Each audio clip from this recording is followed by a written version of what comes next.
kelas fundamental hipnosis, setidaknya ini beberapa materi inti yang akan kita pelajari di kelas fundamental hipnosis. Di level pertama kita, di certified of hypnotist kita, ketika Anda bisa mempelajari, ketika Anda bisa memahami ke 6 poin inti ini, maka itu sudah jaminan pasti Anda bisa lulus dengan mudah dan mendapatkan certified of hypnotist dari Satvika Hypno Academy, Satvika Indonesia. Poin-poin penting utamanya ini tentang sejarah hipnosis. Kemudian yang kedua, kita nanti akan mempelajari metodologi pikiran. Kita juga akan mempelajari tentang apa itu trans hipnosis. Yang keempat, nanti kita akan mulai masuk pada pelajaran-pelajaran yang cukup inti, yaitu formal hipnosis. Yang kelima, informal hipnosis. Dan yang keenam, nanti kita akan belajar bagaimana aplikasi hipnosis dasar untuk tujuan terapi. Ini kira-kira yang nanti kita pelajari di kelas fundamental hipnosis. Beberapa tokoh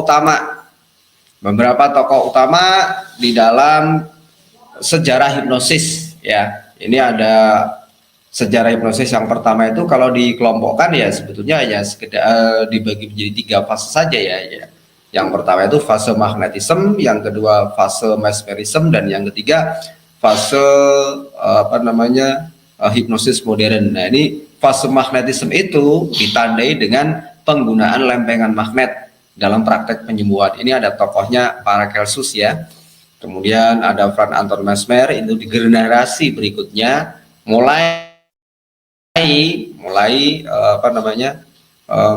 meninggalkan dengan olah energi animal magnetism. Kemudian pada fase yang ketiga, ya, muridnya Franz Anton Mesmer, ada yang bernama James Braid. Ia mengembangkan magnetisme mesmerismenya dengan keilmuan modern yang pada akhirnya lebih dikenal dengan keilmuan hipnosis modern, yaitu dia adalah James Braid. Ini sudah kisaran tahun 1800-an. Kalau teman-teman mau tune in ke masa lalu, kira-kira menurut Anda di kisaran tahun 1800-an ke bawah sampai sekitar tahun 1400-an, kira-kira budaya penyembuhan di Indonesia masih seperti apa? Kalau kita lihat dari sejarah ini rata-rata semuanya adalah dokter. Paracelsus juga dokter, bahkan dia seorang ilmuwan ya. Kemudian Franz Anton Mesmer itu juga seorang dokter, James Braid juga seorang dokter. Nah, jadi pada awalnya keilmuan hipnosis hipnoterapi ini, baik okultisme maupun magnetisme mesmerisme, bahkan hipnosis modern ini, kebanyakan yang mempelajarinya adalah orang-orang dari dunia kedokteran, ya, baik dari kedokteran tradisional maupun dari kedokteran modern. Ini semua, ini Paracelsus, ini dia dokter ya. Selain dia dokter, dia juga terkenal seorang ahli okultisme. Kan banyak juga itu di Indonesia ya, dokter yang punya skill khusus seperti olah energi. Nah, jadi ilmu kedokterannya lebih lengkap lagi karena dibekali dengan pengetahuan tentang olah energi. Kemudian ada Franz Anton Mesmer, dia juga seorang dokter sekaligus dia pecinta astronom ya. Nah, karena dia senang sekali dengan dunia astronomi, dan dia juga paham tentang dunia okultisme, maka Franz Anton Mesmer ini mengembangkan ilmunya sendiri dari magnetism kemudian menjadi mesmerism. Nanti akan kita kaji di bagian sejarah. Begitu juga James Braid. James Braid itu melihat fenomena penyembuhan magnetism dan mesmerism. Kemudian James Braid ini menyadari bahwa sesungguhnya proses hipnosis itu tidak terjadi, proses penyembuhan itu tidak terjadi karena pengaruh magnet yang digunakan atau tidak terjadi juga oleh pengaruh energi. Bagi saya, kata James Braid ya, bagi saya yang tidak senang dengan dunia okultisme dan bagi saya yang tidak mampu melakukan pola-pola healing dengan energi, saya tetap bisa melakukan penyembuhan seperti Paracelsus maupun seperti Franz Anton Mesmer, tetapi dengan cara mengembangkan kemampuan dalam memberikan sugesti verbal.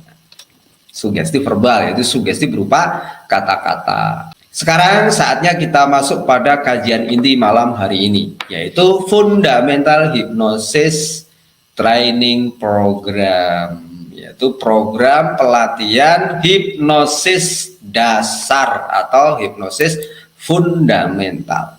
Di kajian kita malam hari ini, kita akan menggunakan metode analisa dengan 5W plus 1. 5W plus 1 ini adalah teknik 5W plus 1 ini adalah teknik bagaimana kita melakukan observasi terhadap sesuatu objek. Nah, objek yang akan kita teliti, objek yang akan kita observasi itu adalah keilmuan yang disebut sebagai hipnosis. Jadi, apa itu hipnosis? Siapa yang memerlukan keilmuan hipnosis ini? Siapa yang menerima manfaatnya? Siapa yang sebaiknya mempelajari? Kapan hipnosis ini muncul? Kapan seseorang itu bisa mendapatkan manfaat hipnosis? Kapan hipnosis itu menjadi efektif pada seseorang? When? Kepada W yang keempat, where? Di mana? Di mana sejarah kemunculannya? Ya toh? Di mana bisa diaplikasikan, di dalam dunia apa, ya, di dalam dunia apa, di mana itu, apakah di mana? Jawabannya di dunia pendidikan, di mana di dunia penyembuhan, di mana di dunia kedokteran, di mana di dunia perdukunan, di mana di dunia ruqyah. Nah, itu nanti bisa kita bahas. Kemudian why, mengapa keilmuan hipnosis hipnoterapi ini penting untuk Anda pahami? Why, mengapa fundamental hipnosis ini penting untuk Anda mengerti? Apapun proses, apapun profesi Anda, apakah Anda seorang guru? Siapa Anda? Apakah Anda seorang guru? Siapa Anda? Apakah Anda seorang ustadz? Ya. Siapa Anda? Apakah Anda itu seorang paranormal, dukun, roki, al-hikmah, ya. Anda harus mengetahui keilmuan fundamental hipnosis ini dengan sebaik-baiknya. Mengapa? Mengapa? Karena manusia itu hidup dengan pikirannya. Ada pikiran sadar, ada pikiran bawah sadar, ada pikiran nirsadar sadar. Jika Anda mengetahui bagaimana mekanisme pikiran bekerja, bagaimana pikiran sadar bekerja, bagaimana pikiran bawah sadar bekerja, bagaimana pikiran nirsadar bekerja, maka tentu saja ketika ada masalah yang terjadi pada seseorang, sebut saja klien Anda akan lebih mudah dalam ikhtiar untuk membantu mereka, akan lebih mudah dalam ikhtiar untuk menyelesaikan permasalahan-permasalahan yang mereka hadapi, membantu mereka keluar dari masalahnya tentu lebih mudah. Karena Anda sudah mengerti bagaimana peta pikiran bawah sadarnya atau mind program, mind mapping yang ada di wilayah pikiran bawah sadar. Yang tambahannya ya 5W plus 1H, tambahannya yang H ini adalah how. How, bagaimana? Bagaimana cara supaya kita bisa melakukan praktek hipnosis dan hipnoterapi ini dengan baik. Nah, 5W plus 1H ini akan kita jadikan sebagai dasar dalam kita mempelajari keilmuan fundamental hipnosis dengan baik sebagai ikhtiar kita memahami keilmuan ini dan pada akhirnya nanti bisa mengaplikasikannya dengan baik. Jadi ketika kita tuangkan dalam beberapa konsep, dalam beberapa peta pikiran, 5W plus 1H, 6 poin ini kita aplikasikan, kita pecah, kita cungking namanya ya, dicungking, kita pecah, kita cacah menjadi beberapa sub-sub bagian. Ya, kita nanti akan belajar tentang sejarah dan pengertiannya, kita akan belajar tentang manfaatnya, kita akan belajar tentang metodologi pikiran, ini yang paling dasar sekali. Kita akan mengetahui, kita akan mempelajari tentang transhipnosis, formal hipnosis, informal hipnosis, dan yang terakhir ini kita akan tambahan ya, karena ini kan sebetulnya bukan bagian dari fundamental. Ya, ini jadi tambahan aplikatif ya. Kita akan belajar bagaimana mengaplikasikan pengetahuan hipnosis ini untuk melakukan proses hipnoterapi, untuk melakukan terapi yang kemudian kita sebut sebagai hipnoterapi basic atau hipnoterapi dasar. Tentang sejarah dan pengertian hipnosis. Ya, jadi perjalanan keilmuan hipnosis ini menempuh perjalanan yang cukup lama.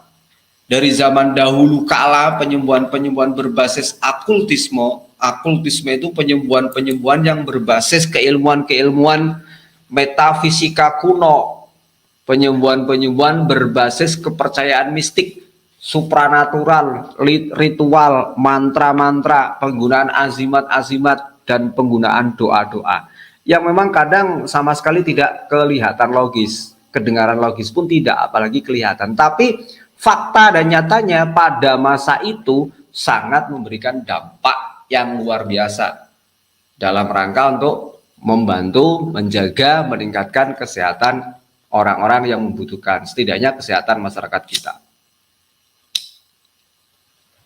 Jadi sebelum keilmuan ini menjadi sebuah keilmuan hipnosis modern, pada awalnya dulu ada penyembuhan kuno perdukunan, perklenian, ya, penggunaan ritual-ritual, mantra-mantra, azimat, mandi kembali dan sebagainya, baik itu mantra-mantra dari, ya, pokoknya mantra, ada yang mantra Islami, non-Islami, mantra kuno, dari Weda, dari apa, semua pokoknya mantra-mantra itu. Ini dikelompokkan menjadi sebuah penyembuhan yang disebut sebagai okultisme. Jadi kalau di Indonesia ini perdukunan, keparanormalan itu masuknya kategori okultisme. Waktu terus berkembang, pengetahuan manusia terus bertambah. Dari praktek penyembuhan okultisme kemudian bergeser menjadi magnetisme. Magnetisme ini karena pengetahuan manusia berkembang, wawasan pengetahuannya juga berkembang, keimanan manusia juga berkembang, kepercayaan terhadap kekuatan-kekuatan metafisik dari roh-roh, ya, roh-roh yang dianggap memiliki kekuatan-kekuatan adikodrati, dari tempat-tempat wingit, dari benda-benda, dari mantra-mantra, dari azimat-azimat, dari doa-doa, ini sudah mulai banyak yang berkurang. Ya. Kalangan terpelajar sudah mulai mempelajari, sudah mulai berpikir logis dan realistis. Maka kemudian praktek okultisme pada masa itu, perdukunan, sihir pada masa itu sangat banyak berkurang, kemudian digantikan dengan eranya magnetisme. Ini sebenarnya tentang era, ya, pergeseran dari sebuah keilmuan. Dari okultisme, kemudian berikutnya berpindah genrenya menjadi magnetisme. Ini kalau di Indonesia ini kan juga hampir sama, ya. Dulu ada penyembuhan-penyembuhan ala hikmah, ala karomah, ala japa-japa, ala mantra-mantra, ala doa-doa. Kemudian sekarang sudah bergeser menjadi penyembuhan berbasis ruqyah.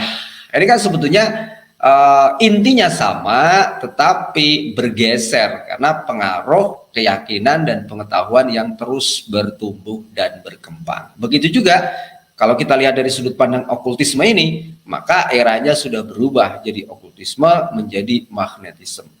Magnetisme itu ciri utamanya pada waktu itu ya, penyembuhan menggunakan media lempengan atau batang magnet. Mengapa kok penyembuhan menggunakan media atau menggunakan media alat atau mungkin batangan magnet? Karena pada waktu itu muncul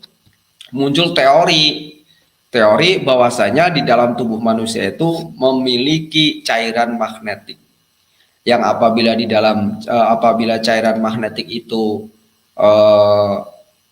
tidak seimbang di dalam tubuh manusia, maka manusia itu akan mengalami sakit atau istilahnya mengalami tingkat kesehatan yang menurun. Maka dengan keterbatasan ilmu pengetahuan pada waktu itu, orang-orang kemudian langsung karena cairan magnetnya nggak seimbang, maka untuk menyeimbangnya ya menggunakan lempengan magnet atau menggunakan besi berani. Jadi besi berani ditempelkan pada beberapa lokasi yang sakit atau digerak-gerakkan di depan yang sakit, ya, sambil ada masih ada ritualnya, masih ada seperti pembacaan doa-doanya dengan bumbu, ya, jadi meningkat, ya, dari hanya sekedar mantra, ritual, azimat, kemudian ditambah dengan media. Kalau lihat di Indonesia ini mungkin ya dulunya hanya berbasis dengan mantra, ritual, kembang, menyan dan sebagainya. Nah, era magnetisme tambah penggunaan pusaka-pusaka, penggunaan keris, penggunaan ake. Itu berarti eranya era magnetisme. Dari sekedar menggunakan mantra, ritual-ritual diganti dengan media-media. Ada yang medianya nanti berupa azimat-azimat, wifik-wifik dan lain sebagainya. Oke, setelah era magnetisme kemudian berkembang menjadi eranya mesmerisme. Ciri utama dari mesmerism itu apa sih? Ciri utama mesmerism ini penggunaan media-medianya sudah mulai ditinggalkan. Tapi masih sama intinya. Cuma bedanya pada era mesmerism ini keyakinannya, ilmu pengetahuannya, wawasannya sudah mulai berkembang. Bahwa ternyata di dalam tubuh setiap manusia itu ada cairan magnetik, maka untuk bisa menyeimbangkan cairan magnetik pada diri seorang yang sakit atau seorang yang bermasalah, tidak perlu menggunakan media seperti lempengan magnet ataupun benda-benda tertentu yang dianggap memiliki kekuatan-kekuatan tertentu. Tidak perlu. Jadi kita cukup menyeimbangkan daya magnetik pada diri seseorang yang lemah itu dengan daya magnetik yang kita miliki, sehingga prosesnya disebut sebagai induksi magnetik atau induksi mesmerik. Disebut mesmerik karena pelaku pertamanya adalah Franz Anton Mesmer. Jadi mesmerik ini diambil dari nama orang yang pertama kali mengembangkan keilmuan ini, yaitu Franz Anton Mesmer.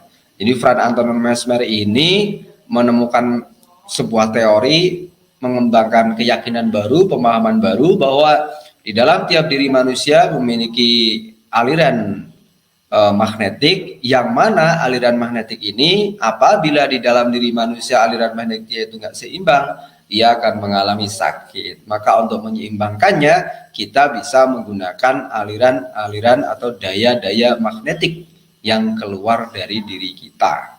Jadi penggunaan pada masa magnetisme, penggunaan batangan magnet ini pada masa Franz Anton Mesmer, batangan magnetnya ditinggalkan, diganti dengan tangan. Tetapi bagaimana supaya tangan ini memiliki daya magnetik yang tinggi, itu nanti akan kita pelajari di akhir sesi kajian kita, ketika kita sudah mulai pada pembahasan advance hipnoterapi. Di situ nanti kita akan belajar tentang bagaimana mengupgrade power magnetik yang ada di dalam diri kita sehingga lebih aktif dan atraktif untuk melakukan proses penyembuhan, atau nanti lebih dikenal dengan sugesti-sugesti non-verbal. Oke, kemudian salah satu murid Franz Anton Mesmer ini, yaitu James Braid, melihat fenomena penyembuhan mesmerisme yang sangat luar biasa. Kemudian James Braid ini berpikir, saya ini kan nggak paham tentang okultisme, saya ini kan nggak senang dengan penggunaan azimat-azimat, mantra-mantra, doa-doa, dan saya pun tidak pinter olah energi. Nah, terus bagaimana supaya saya bisa melakukan proses penyembuhan dengan baik sementara saya tidak memahami okultisme,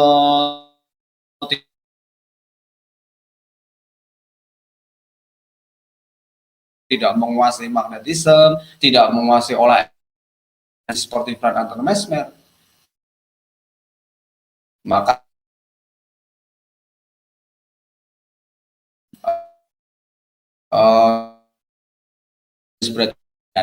jangan cara memberikan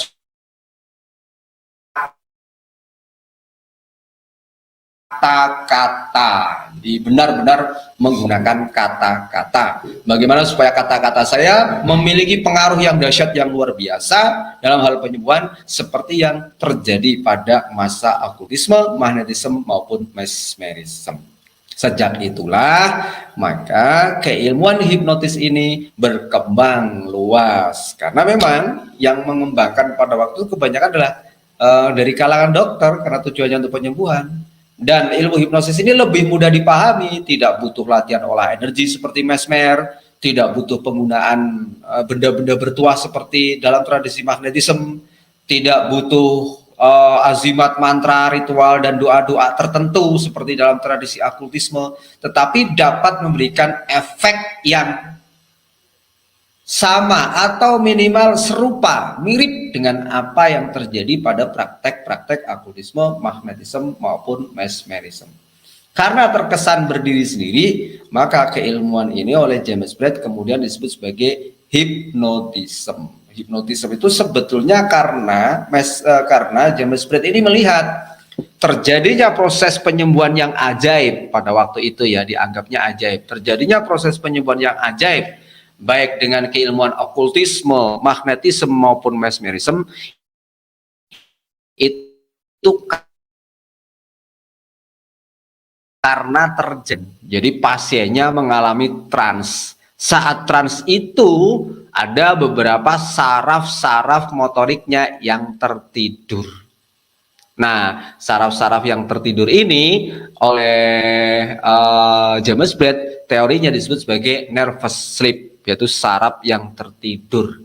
Karena sarafnya tertidur, ya pada waktu itu kepercayaan orang-orang sana tentang kebudayaan Yunani masih kuat. Ada namanya, ada mitos dewa tidur bangsa Yunani kuno, yaitu hipnos. Maka keilmuan ini kemudian disebutnya sebagai hipnosis. Jadi ketika ada orang yang mengharamkan hipnotis ini karena hanya melihat dari namanya, diambil dari nama dewa tidur hipnos, ini berarti orang itu salah kaprah. Wong itu kan juga bagian dari apa namanya ya, mitos. Mitos itu sesuatu yang ya kebenarannya masih dipertanyakan, tidak perlu diyakini. Artinya keberadaan tentang dewa tidur yang bernama hipnos ini kan kalau dalam kita umat Islam kan tentu saja tidak ada. Nah, bagi Anda yang mengharamkan keilmuan hipnosis ini karena disandarkan pada nama dewa tidur, gara-gara diambil dari nama dewa tidur, nah berarti seolah-olah secara tidak langsung mengiyakan adanya dewa tidur ini. Saja. Seperti nama Suzuki. Suzuki itu juga nama seorang ninja pada masa itu. Itu apa dia muslim, kafir atau apa? Kemudian ketika Anda kemudian mengharamkan memakai motor Suzuki atau mobil Suzuki gara-gara nama Suzuki itu bisa saja salah satu nama dewa di Jepang sana.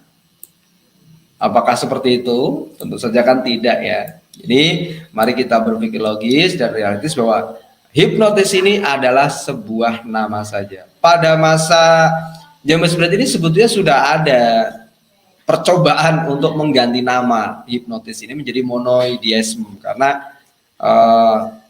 pada saat proses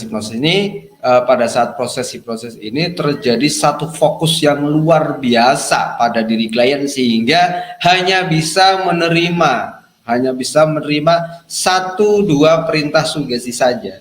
Jadi disebutnya monodeism ya, perhatian yang terfokus. Cuma sudah terlanjur nama hipnosis ini populer sehingga akhirnya monodeism ini hilang kembali. Intinya sama. Nanti Anda bisa melihat bagaimana penggunaan hipnosis ini dalam berbagai tradisi dan budaya, dan bagaimana Anda bisa melihat kesamaan pola-pola hipnosis dalam berbagai metode penyembuhan yang ada. Walaupun tentu saja namanya sudah tidak hipnosis lagi karena sudah dirubah atau diubah sesuaikan. Anda bisa melihat pola-pola hipnosis di dalam tradisi ruqyah, Anda bisa melihat pola-pola hipnosis dalam tradisi ilmu hikmah atau ilmu karumahan atau laduni ala laduni YouTube ya, yang sekarang masih fenomenal dan viral di mana-mana. Itu Anda nanti bisa melihat, oh ternyata itu bagian dari fenomena hipnosis. Oh, itu ternyata bagian dari pola-pola hipnosis. Hanya dikemas dengan cara yang berbeda, sesuatu yang berbeda, kemudian diberi nama yang berbeda. Tapi itu ya sah-sah saja. Bahkan Anda juga bisa mengembangkan pola hipnosis dengan pola-pola baru, kemudian dikasih nama baru, buka pelatihan baru dengan nama yang berbeda, itu sah-sah saja. Oke, next kita lanjut. Nah, sekarang ketika kita melihat sejarah dan pengertian hipnosis itu, nah ini sekarang kita tahu apa sih manfaat dan tujuan daripada seseorang itu mempelajari keilmuan hipnosis. Nah, ketika kita melihat tadi ya, sejarah tentang keilmuan hipnosis itu dari okultisme, kemudian sampai ke magnetisme, kemudian sampai ke mesmerisme, bahkan sampai ke hipnosis modern, rata-rata dipraktekkan oleh kalangan dokter ya, kalangan dokter yang bergerak di bidang penyembuhan. Kalau okultisme jelas mewakili penyembuhan tradisional, penyembuhan kuno, penyembuhan berbasis kepercayaan. Kemudian ketika masuk ke magnetisme, ini sudah genre keparanormalan karena ada media-media seperti benda-benda bertuah, azimat-azimat, atau yang dianggap memiliki tuah. Kalau di Eropa sana praktek magnetismenya yang menggunakan batangan magnet. Kalau di Indonesia pada waktu itu mungkin ya menggunakannya keris, ake, dan sebagainya. Itu juga bagian dari benda-benda sebagai sarana. Nah, kemudian pada mesmerism ini benda-benda sudah ditinggalkan, tapi lebih mengandalkan kepada energi magnetik. Kalau di Indonesia ya mungkin sebagai energi tenaga dalam, atau energi alam seperti Reiki, Kundalini, Prana, ya itu juga bagian dari pemaksimalan energi dalam ikhtiar penyembuhan. Kemudian pada yang terakhir, genrenya hypnotism, ini lebih mengandalkan pada kekuatan kata atau sugesti. Dari semua genre, baik okultisme, magnetisme, mesmerisme maupun hipnotisme, semuanya yang pertama dan utama adalah untuk tujuan penyembuhan. Ya, jadi tujuannya untuk penyembuhan. Kemudian karena fenomena-fenomena yang terkesan metafisik terjadi dalam proses magnetisme, mesmerisme maupun okultisme maupun hipnotisme, maka kemudian bisa dikembangkan pada hiburan. Selain pada dunia penyembuhan, bisa dikembangkan pada dunia hiburan. Jadi hipno untuk hiburan. Nah, ketika kita sudah masuk pada dunia hiburan, nah di sini masuknya kepada ternyata dengan mempelajari keilmuan hipnosis hipnoterapi ini, selain untuk tujuan penyembuhan, kita juga bisa gunakan untuk hiburan. Di mana hiburan ini tentunya nanti berkaitan dengan mempererat silaturahim. Karena ada komunitas-komunitas sama-sama belajar hipnosis untuk hiburan, sama-sama memperdalam hipnosis untuk penyembuhan, kemudian terjadilah silaturahim yang kuat. Ini adalah dampak saja, dampak dari sesuatu yang kita pelajari kemudian membentuk komunitas. Seperti di Satvika sendiri kan ada itu komunitas Paseduduran Alumni Satvika Indonesia. Ini adalah komunitas dari alumni Satvika Indonesia dari berbagai kelas. Ada yang kelas hipno, ada yang kelas okultisme, ya belajar tentang penyembuhan bergenre mantra doa, ada yang magnetisme yang senang dengan benda-benda bertuah, ya. Ada komunitasnya juga di Satvika. Kemudian ada yang masuk ke mesmerism, yaitu dengan healing energy. Ini juga ada komunitasnya. Sama-sama mempelajari proses, tapi nanti pengembangannya lain. Ada yang ditarik lagi ke masa kuno okultisme, tapi dengan gaya pengetahuan wawasan yang modern. Polanya saja, pola okultisme, ilmunya tetap hipnosis. Ada yang kemudian kembali lagi, dibawa lagi, tarik ke masa lalu, polanya pola magnetisme, keilmuannya sama, keilmuannya keilmuan hipnosis, hanya polanya pola magnetisme.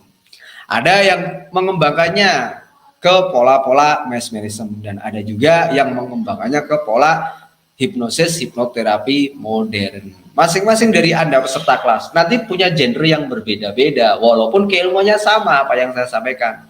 Anda yang sudah terlanjur dikenal sebagai orang pinter, ini tentunya nanti akan membawa keilmuan hipnosis Anda ini untuk membangun pola okultisme Anda menjadi pola okultisme modern.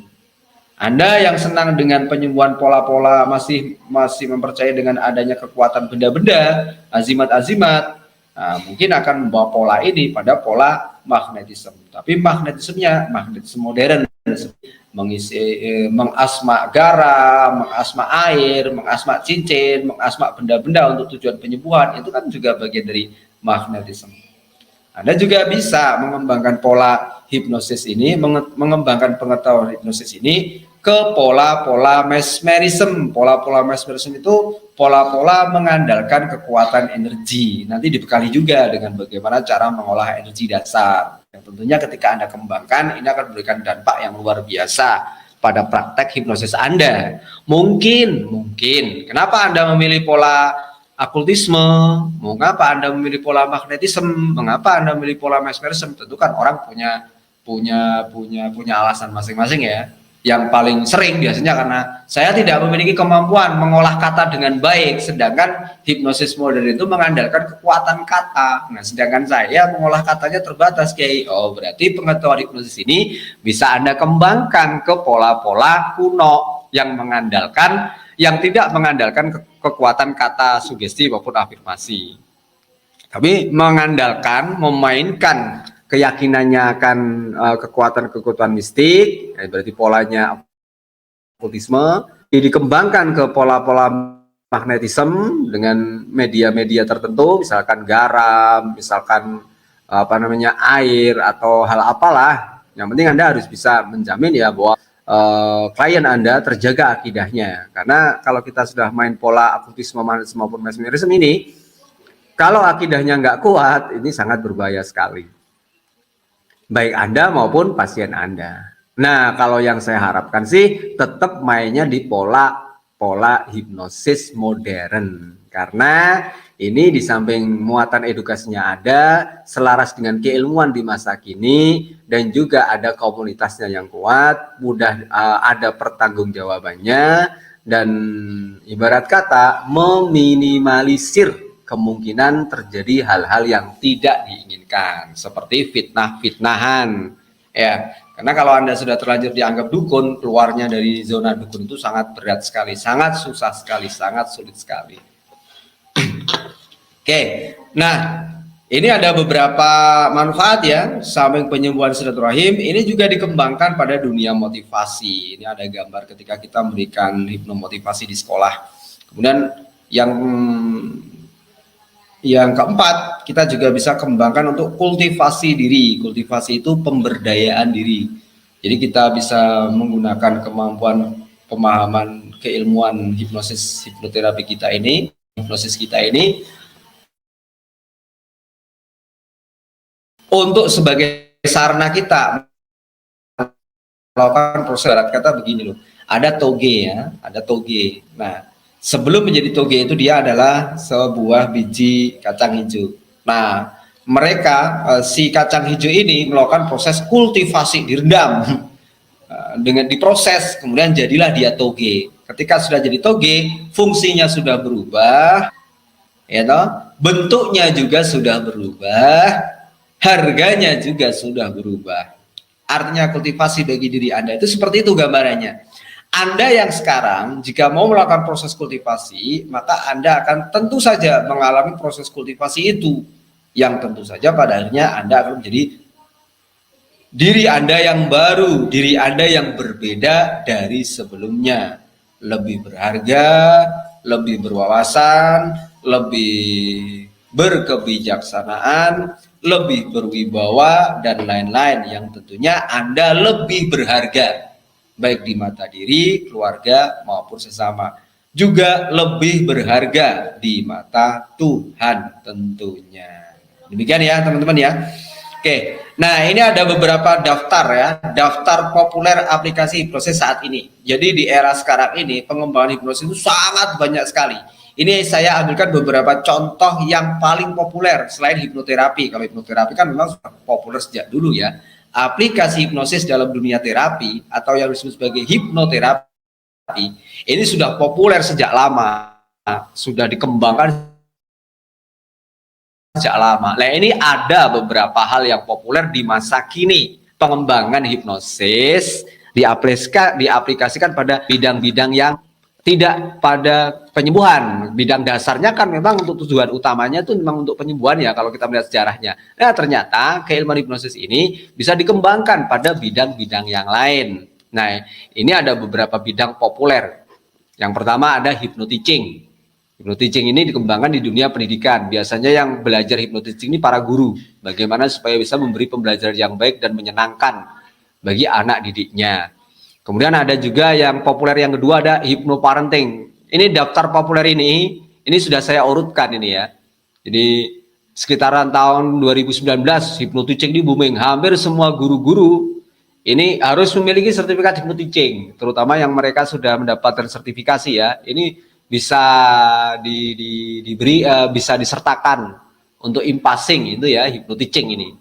Artinya guru sertifikasi itu memiliki kemampuan, benar-benar memiliki kemampuan mengajar dengan baik, memiliki pengetahuan bagaimana memberikan pembelajaran yang menyenangkan bagi anak didiknya, dibuktikan dengan memiliki sertifikat hypnoteaching. Nah,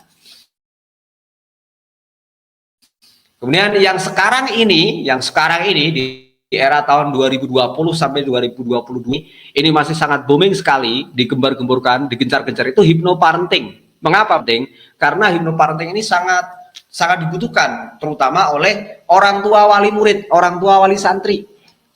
Dengan sekolah daring ini banyak siswa-siswa yang stres ya, banyak siswa-siswa yang stres, tidak hanya siswanya saja, orang tuanya juga stres. Nah, makanya orang tua harus dibekali dengan keilmuan hypnoparenting. Biasanya sekolah-sekolah yang maju, sekolah-sekolah yang standarnya tinggi ya, standar profesionalismenya tinggi, itu biasanya rutin mengadakan pelatihan hypnoparenting atau pembinaan parenting bagi orang tua wali, baik wali santri maupun wali murid. Biasanya dikumpulkan, diundang, kemudian dikasih pelatihan. Agar apa? Agar bisa membantu proses pembelajaran di rumah, agar bisa menjadi orang tua yang baik bagi anak-anaknya, agar bisa mensugesti, membimbing, memberikan sugesti-sugesti yang positif pada anak-anaknya, supaya anaknya nggak stres, supaya anaknya nggak apa namanya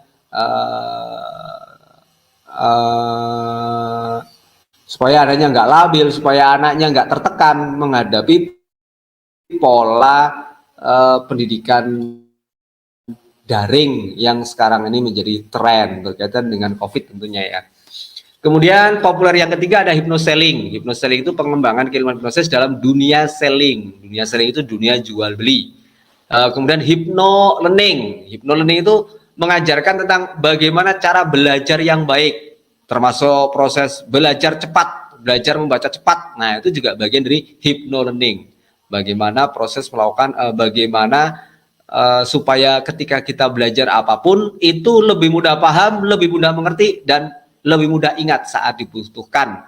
Yaitu hypno-learning. Biasanya hypno-learning ini akan mulai masuk ketika siswa sudah dekat dengan ujian nasional.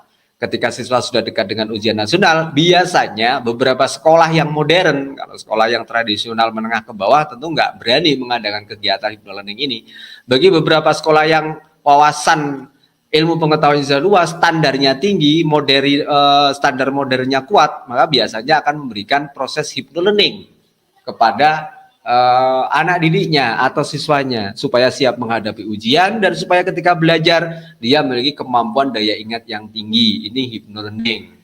Kemudian ada hypnobirthing. Hypnobirthing ini biasanya dikembangkan oleh bidan-bidan yang profesional, bukan bidan-bidan desa ya, bidan-bidan profesional. Nah, biasanya bidan-bidan profesional ini akan membimbing kliennya ya, para ibu-ibu hamil maupun calon-calon ibu muda, calon ibu ya.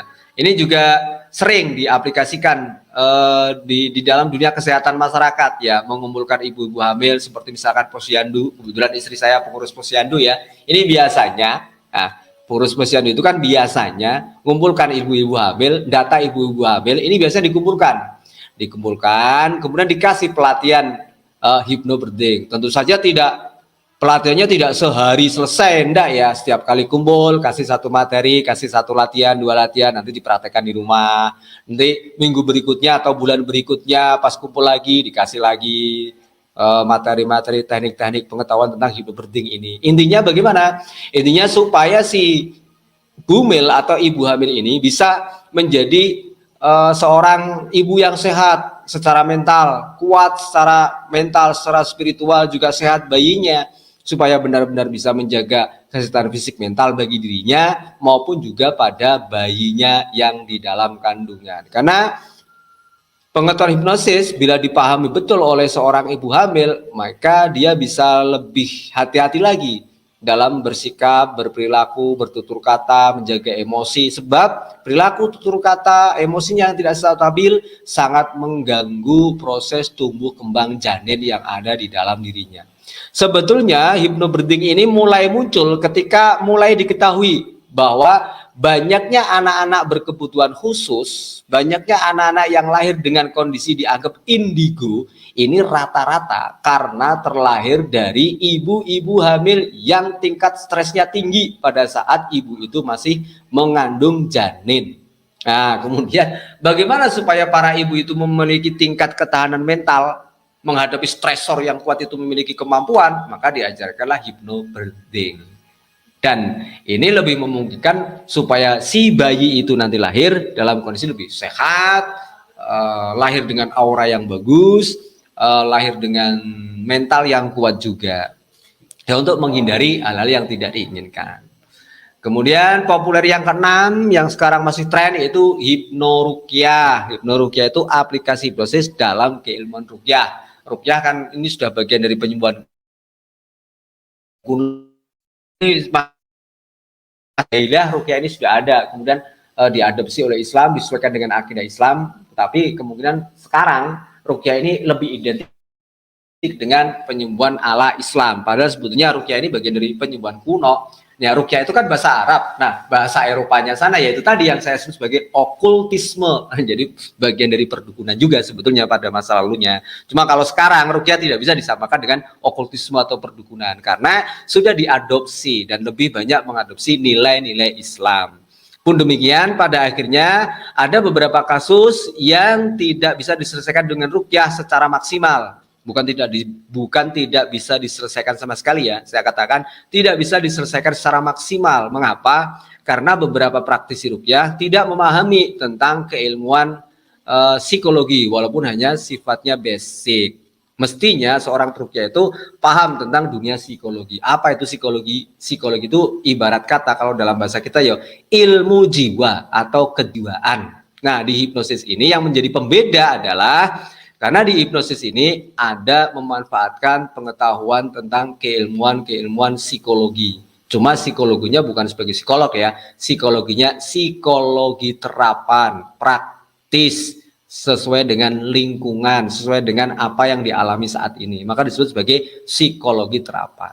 Ya, jadi pendek kata ada hipno yang digunakan dalam prosesi ruqyah. Kalau teman-teman melihat beberapa praktisi ruqyah yang sekarang ini ya dari berbagai lembaga hampir semua menerapkan pola-pola hipnosis walaupun mungkin mereka tidak pernah belajar ataupun tidak mengerti tentang ilmu hipnosis, tetapi pola-pola ruqyahnya kalau kita lihat dari sudut pandang ilmu hipnosis itu bagian dari pola-pola hipnosis. Nah, yang seperti ini apakah ruqyah itu hipnosis? Ya, tentu saja tidak bisa disebut bahwa ruqyah itu hipnosis. Tetapi kalau dari sudut pandang hipnosis, ruqyah ini bagian dari informal hipnosis. Kenapa kalau disebut informal hipnosis? Karena baik praktisi ruqyahnya maupun yang diruqyahnya sama-sama tidak mengerti ilmu hipnosis. Makanya disebut sebagai informal hipnosis.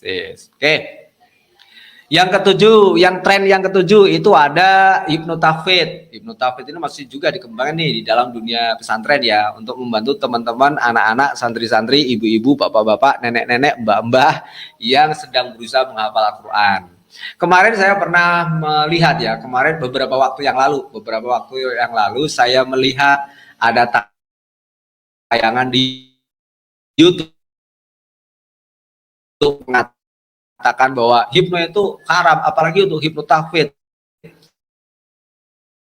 Tafid itu kan proses menghafal Al-Quran, sedangkan hipno itu tidak seperti itu, harus dalam kondisi sadar. Lah ini orang baca Al-Quran, hafal Al-Quran, tapi kondisinya tidak kayak ini justru dosa. Nah, cara pandang yang seperti ini sungguh-sungguh sangat sesat, menyesatkan dan sangat salah ya berulang kali karena mereka nggak paham apa itu hipno. Makanya ketika ada orang yang menggelar pelatihan tafid mereka geger. Wong mengajarkan Al-Quran kok dengan hipno, di mana hipno itu membuat orang nggak sadar. Kok orang diajari supaya baca Al-Quran nggak sadar diri, itu kan aneh. Nah, itu kan cara pandang yang salah. Nah, padahal yang dipelajari di hipnotafid itu adalah bagaimana kita memaksimalkan potensi pikiran bawah sadar kita. Pikiran bawah sadar itu apa sih? Pikiran bawah sadar itu sebetulnya adalah dunia batin kita ya, emosi kita, ya perasaan kita, ya nah, ya termasuk keyakinan kita, belief system kita, iman kita, keyakinan kita. Itu bagaimana memprogram itu semua, memprogram pikiran bawah sadar kita semua supaya bisa lebih mudah ketika kita melakukan proses hafalan Al-Quran. Contoh ya, Anda tidak akan bisa menghafal sesuatu dengan mudah ketika pikiran Anda dalam kondisi yang kacau, pikiran Anda ruwet. Nah, disinilah pentingnya itu hipno. Sebelum kita proses menghafal, bagaimana kita menghilangkan keruwetan pikiran, bagaimana kita mengendalikan stres, sehingga kita bisa melakukan kewajiban atau proses atau menyelesaikan target hafalan kita dengan baik. Kalau kita tidak memiliki manajemen stres yang baik, nah, tentu saja bisa saja hafalan kita tertunda. Yang semestinya 1 minggu itu mungkin hafalan 10 ayat atau 30 ayat, karena kita stres, males menghafal, akhirnya 1 minggu itu blas, nggak dapat setoran apa-apa, nggak dapat target apa-apa. Lah, hipnotafid di sini lebih arahnya ke situ. Bagaimana cara manajemen stres, itu salah satu pelatihannya di situ. Manajemen stres diri, membangun motivasi, dan juga membangun ancor proses tafid ini menjadi lebih mudah dan menyenangkan. Bukan kok orang dihipno dulu, kemudian dibacakan Al-Quran supaya hafal, kemudian ketika dia menghafal, dia masuk hipnosis dulu baru baca Al-Quran. Nah, itu bukan seperti itu. Kemudian yang ke-8 itu ada hipnomotivasi, hipnosis yang digunakan dalam dunia motivasi. Ini biasanya dikembangkan di dunia sekolah ya, atau di ya termasuk kayak motivator itu mereka menggunakan pengetahuan mereka dalam dunia hipnosis sehingga bisa menjadi seorang motivator yang handal, bisa memainkan emosi seorang, tahu bagaimana caranya membuat seseorang itu bisa menerima sugesti dengan baik sehingga kata-katanya membawa pengaruh yang luar biasa bagi orang yang dimotivasi. Nah, itu ada ilmunya, namanya hipnomotivasi. Di dalamnya setidaknya kita belajar juga tentang NLP, Neuro Linguistic Program. Karena sebagai seorang motivator, kalau tidak membekali diri dengan keilmuan NLP, ya seperti ibarat kata kita ngopi nggak ada rokoknya kalau bagi perokok ya. Alhamdulillah, ini kopinya sudah datang nih. Terima kasih teh. Kok terima kasih teh? Iya, terima kasih kopi gitu. Ya, maksudnya kopi ini yang ngasih teh. Alhamdulillahirabbil alamin. Teman-teman dengar suaranya saja ya. Oke, ada juga stek hipnosis, hipno untuk tujuan hiburan. Ya, seperti tadi ya. Ya, nyari aja stek hipnosis untuk hiburan di YouTube, nanti banyak. Kemudian ada juga clinical hypnosis. Clinical hypnosis ini biasanya dipakai di rumah sakit untuk melakukan pembedahan tanpa operasi. Apa? Ya, ada pembedahan tanpa operasi. Ya, pembedahan tanpa operasi. Salah. Pembedahan atau operasi tanpa obat bius ya. Tanpa obat anestesi. Jadi di sini ada proses anestesi. Proses anestesi itu proses bagaimana seorang supaya mati rasa atau pembiusan tanpa menggunakan obat. Ini bisa menggunakan hipnosis. Mengapa kok seseorang itu perlu mendapatkan clinical hypnosis ketika dia mau dioperasi? Ya, bagi beberapa orang itu obat-obat bius itu tidak efek. Contoh pecandu narkoba ya, kemudian peminum minuman keras yang berat-berat itu, yang dosisnya sudah high class. Itu kalau dia di anestesi, kalau dia di bius, itu obat biusnya kalah dengan dosisnya, jadi percuma. Karena itu sebagai pengganti obat bius, ketika sebelum menjalani operasi, dia harus dibius dengan hipnosis. Ya, prosesnya ada nanti, kita juga ada pelajari nanti di kelas profesional ya, yaitu anestesi.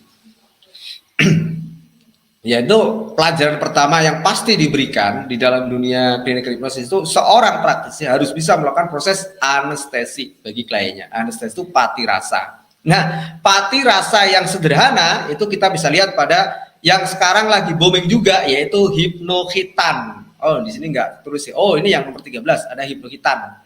Nah, itu contoh anestesi sederhana ya. Jadi ada beberapa mantri hitan atau bong supit kalau orang Wonogiri bilang, yang tidak menggunakan obat bius dalam proses hitannya ya. Teman-teman yang mempraktekkan hipnokhitan ini atau nanti mungkin diminta tolong oleh dukun hitan ya untuk hipnosis anaknya supaya di hitan itu tenang dan berani, ini hati-hati ketika nanti memberikan sugesti ya. Supaya ya itu tadi hal-hal yang tidak diinginkan tidak terjadi. Ya, ada forensik hipnosis, forensik hipnosis atau hipnoforensik ini biasanya yang pakai para kepolisian ya. Ini untuk tugas untuk tujuan apa namanya interview atau untuk tujuan forensik atau untuk tujuan investigasi sebuah kasus kriminal. Nah, yang ke-12 ini ada metaphysical hypnosis. Metaphysical hypnosis ini bagaimana kita membedah fenomena-fenomena metafisika dari sudut pandang keilmuan hipnosis. Ada salah satu akun YouTube ya Mas Joko Arek ya, akun YouTube-nya namanya Mas Joko Arek. Itu beliau membedah hal-hal yang sifatnya metafisika dari sudut pandang keilmuan hipnosis. Nanti Anda akan lihat yang tadinya dianggap sesuatu yang gaib, mistik, metafisik, oh ternyata itu bagian dari hipnosis. Oke, kita sudah sampai pada slide yang kedua dari fundamental hipnosis. Kita lanjut pada slide berikutnya. Nah, ini yang ketiga. Ini dasar yang harus kita pahami, yang sangat fundamental sekali di dalam keilmuan hipnosis ini. Ya, jadi tadi di bagian sejarah dan juga manfaat, akhirnya kita akan sampai pada sebuah pemahaman tentang apa itu sesungguhnya hipnosis. Ya, jadi pengetahuan terbaru tentang dunia hipnosis, definisi terbaru tentang hipnosis, definisi sekarang ini di abad kekinian ini ya, sehingga bisa dikembangkan ke banyak hal, tidak hanya dunia penyembuhan saja. Karena paradigma tentang hipnosis itu sudah berkembang. Kalau dulu hanya seputar okultisme, magnetisme, mesmerisme, hipnosis dengan kata-kata, hanya itu saja. Sekarang sudah berkembang. Berkembang kenapa? Karena sudah diketahui bahwa sebetulnya hipnosis itu tidak sesimpel yang kita pelajari, kegunaannya tidak terbatas seperti itu saja. Ya. Supaya kita bisa mengembangkan hipnosis ini ke banyak bidang, nah kita harus paham betul pengertian hipnosis itu, mengerti betul pengertian hipnosis itu, sehingga nanti bisa dikembangkan ke banyak hal, tidak hanya terbatas pada penyembuhan saja. Nah, di sini saya ketengahkan pengertian hipnosis masa kini ya, era kita saat ini, yang dikembangkan saat ini ya, yaitu membypass critical area. Pertama, membypass critical area. Apa itu critical area? Nanti kita bahas.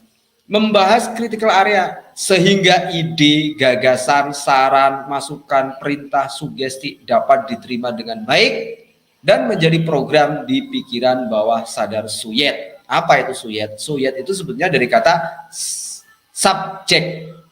Jadi seorang yang hipnosis itu, klien itu, kalau dalam dunia hipnosis itu disebutnya subjek. Mengapa disebut subjek? Padahal kan subjek pelaku. Ya, mestinya kan kita ini yang menghipnosis yang disebut subjek. Kenapa justru pasiennya yang disebut sebagai pelaku? Karena sesungguhnya yang terjadi dalam dunia hipnosis itu adalah setiap orang menghipnosis dirinya sendiri. Kita orang luar hanya memfasilitasi, hanya fasilitator atau hanya membantu. Jadi adalah sesuatu yang salah ketika Anda memahami bahwa saya tidak bisa menghipnosis dia, Kiai. Ya, itu sejak awal Anda sudah salah. Mengapa? Karena dianya tidak mau menghipnotis dirinya sendiri. Kalau tidak mau bagaimana? Ya di leading, dibimbing, ya, supaya dia mau menghipnosis dirinya sendiri. Nah, kita yang meliding, kita yang membimbing. Jadi kalau Anda mendasarkan bahwa kemampuan hipnosis ini milik Anda dan orang itu adalah pasif, nah itu Anda sejak awal sudah keliru. Yang benar adalah orang itu sendiri yang melakukan proses hipnosis, Anda yang membimbing. Jadi kalau orang itu sudah tidak mau, ya susah. Nah, supaya mau bagaimana? Nah, itulah nanti gunanya praktek induksi. Ya, ada yang mau karena terpaksa, ada yang mau karena terlena, ada yang mau karena dia terpesona. Nah, bagaimana? Mau karena terpesona inilah kemudian yang dianggap bahwa dia terhipnosis oleh Anda. Padahal sebenarnya dia menghipnosis dirinya sendiri. Hanya saja karena terlena oleh ketamanan Anda, kecantikan Anda, promosi yang Anda berikan, dan macam-macam. Ada kan yang udah seperti itu. Ya, jadi yang pertama, sehingga gagasan, ide, saran, masukan, perintah, sugesti dapat diterima dengan baik. Yang pertama adalah membypass critical area. Jadi ada 3 variabel di sini. Critical area. Critical area membypass itu critical area dilewati atau terbuka. Kemudian variabel yang kedua ada gagasan atau ide atau saran atau masukan atau perintah atau sugesti, sama saja intinya ya. Misalkan Anda sedang diskusi, maka berarti itu sebagai sebuah ide atau gagasan. Ketika Anda sedang memberikan nasihat, berarti itu berupa saran atau masukan. Ketika Anda seorang atasan, berarti Anda sedang memberikan perintah. Ataupun, nah semua itu disebutnya sugesti. Baik ide, gagasan, saran, masukan, perintah, itu disebut sugesti ketika diberikan oleh orang lain kepada suyet. Kepada suyat itu kepada lawan bicara kita. Ya, suyat itu lawan bicara kita. Nah, di sini ada pikiran bawah sadar variabel yang ketiga. Nah, kita lihat gambarnya ini. Jadi manusia itu secara umum ya, secara khusus nanti tidak hanya dibagi menjadi dua. Kalau di dalam fundamental hipnosis ini kan baru dibagi menjadi dua saja supaya kita nggak bingung dengan teorinya ya. Ada pikiran sadar dan ada pikiran bawah sadar. Ini secara umum di pengetahuan hipnosis. Pikiran manusia dibagi menjadi dua. Ada pikiran sadar dan ada pikiran bawah sadar. Nah, kalau secara tidak umum, sing ora umum atau di luar keilmuan hipnosis, pikiran ini banyak sekali, tidak hanya dua. Ya, ada pikiran sadar, ada pikiran bawah sadar, ada pikiran nirsadar, ada pikiran super sadar. Nah, macam-macam pokoknya. Nah, ini kita di dasar dulu di hipnosis ya, di hipnosis dasar, di hipnosis fundamental itu mempelajari dua saja, pikiran sadar dan pikiran bawah sadar. Di level yang tinggi nanti, misalkan di level profesional, ada sudah nambah satu lagi, dua lagi, ada pikiran nirsadar, ada juga pikiran super sadar. Itu nanti dipelajari di kelas profesional. Nah, apa itu pikiran sadar? Pikiran sadar itu segala proses yang menggunakan fungsi panca indera. Panca indera itu apa?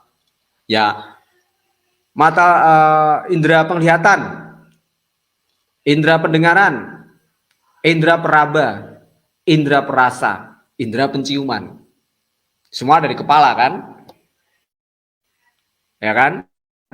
Semua ada di kepala, diasumsikan ada di kepala. Ya, peraba kan tangan, Kiai. Iya, tapi sensornya Anda juga bisa meraba dengan selain tangan Anda. Lidah juga ada di kepala. Nah, wakili fungsi daripada panca indera itu, sehingga nanti di kajian selanjutnya disebutnya sebagai fagok, visual, auditory, kinestetik, olfaktori, dan gustatori. Ya. Nah, fungsi panca indera ini tentunya adalah bagaimana sebuah informasi itu masuk bisa dipahami. Bagaimana memahami sebuah informasi. Sekarang saya tanya, apa gunanya melihat? Apa gunanya mendengar? Apa gunanya Anda merasakan pahit, manis, kecut, asam, asin? Semua kan supaya Anda mengerti sesuatu yang berada di luar diri Anda. Kan begitu kan ya? Makanya panca indera ini disebutnya sebagai alat untuk Anda memahami sesuatu di luar diri Anda. Makanya lahirnya nanti, prosesnya nanti, munculnya adalah proses analisis, menganalisa. Kok bisa menganalisa gimana? Yuk analisa. Oh ini manis, oh ini asam, oh ini asin. Nah, itu kan bagian dari analisa. Oh ini benar, oh ini salah. Misalkan. Karena melihat batas pada itu saja, kelima itu saja, maka Anda akan cenderung bersikap egois. Ketika Anda menggunakan logika saja, maka Anda akan cenderung bersikap egois. Susah dikandani gitu kan. Pada akhirnya Anda sering mengalami masalah dan sering mudah terjebak stres. Pada kenyataannya sebagian besar manusia itu hidup dengan pikiran ini. Manusia modern saat ini loh ya, manusia modern saat ini dia hidup dengan pikiran sadarnya dia. Makanya selalu mengedepankan logika dan realita. Yaitu memang harus dikedepankan, tapi juga tidak boleh meninggalkan yang lain. Ya, yang lain itu apa? Yang lain juga sisi batiniah kita. Jadi ibarat kata pikiran sadar itu anggap sajalah sebagai pikiran dohiriyah yang mewakili fungsi panca indera. Kemudian ada pikiran bawah sadar. Pikiran bawah sadar supaya kita lebih memahami ya pikiran yang bersifat ruhani atau unsur-unsur batiniah atau ruhaniyah. Seperti keyakinan dalam agama. Itu kan tidak dipengaruhi oleh panca indera kita kan. Terus keyakinan masyarakat. Coba misalkan Anda percaya dengan yang namanya Semar? Percaya. Tapi ragu, Kiai. Kenapa ragu? Karena sudah mulai ada proses analisis. Tapi orang zaman dulu ya, orang dulu mungkin sekitar 50 tahun yang lalu atau 100 tahun yang lalu, ketika bicara tentang sosok Semar, sosok Nyi Roro Kidul, percaya 100%. Mengapa? Karena fungsi daya logisnya ini masih sangat sedikit sekali. Nah, sementara itu pada kenyataannya orang memang hidup dengan pikiran bawah sadarnya, tetapi dia menyimpan data itu di wilayah pikiran bawah sadarnya. Menyimpan data-data tentang kesuksesan hidup. Sama menyimpan data kenangan tentang kesuksesan hidup kan di mana coba kenangan itu? Di mata, di telinga, di lidah? Enggak kan? Di otak, otak yang mana? Nah, itu bahkan disebut sebagai pikiran bawah sadar. Anda pernah mengalami hal-hal yang bersifat membahagiakan Anda? Di mana itu letaknya hal yang membahagiakan Anda? Di batin saya kayak, di otak saya kayak, di kepala saya kayak, di memori saya kayak, di mana? Kan tidak di mata, tidak di telinga, tidak di lidah, tidak di hidung. Kan itu. Semuanya ada di wilayah ini. Jadi ibarat kata, kalau di dalam dunia HP sekarang, pikiran sadar itu hanya, contohnya adalah kamera itu tadi. Kamera untuk jepret. Setelah jepret, itu gambar kamera yang bisa dijepret itu simpan di mana? Nah, di memori kan, memori di dalam kan disebut memori internal. Nah, memori internal itu yang disebut sebagai pikiran bawah sadar kalau di dalam manusia. Oleh karena itu, pada kenyataannya manusia itu hanya menggunakan kisaran 12% dari pikiran sadarnya. Karena ini memang hanya sebagai sarana masuknya informasi saja. Kemudian mengolah data dan menyimpan informasi yang dijepret, didengar, dirasakan dengan panca inderanya itu ada di wilayah pikiran bawah sadar. Nah, karena kebanyakan orang itu menyimpan, karena pada kenyataannya secara fitrah, secara alami, memori-memori itu disimpannya di pikiran bawah sadar, maka yang sering mengalami hang, semakin banyak data yang masuk, ya wilayah bawah sadarnya. Contoh nyatanya begini, sampean punya HP. Semakin banyak file gambar yang Anda simpan di HP Anda, video yang Anda simpan di HP Anda, suara-suara MP3 yang Anda simpan di HP Anda, memorinya blank dah. Kan yang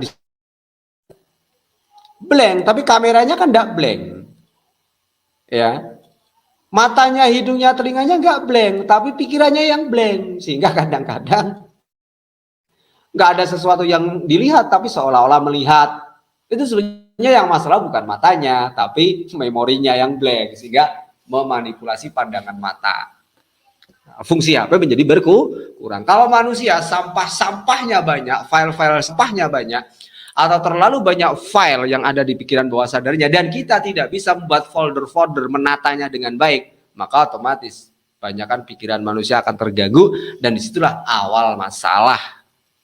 Ya, jadi itu ada pikiran sadar dan ada pikiran bawah sadar. Kenangan suka, kenangan duka, kenangan yang menyenangkan, kenangan yang menyakitkan, semua disimpan di wilayah pikiran bawah sadar manusia.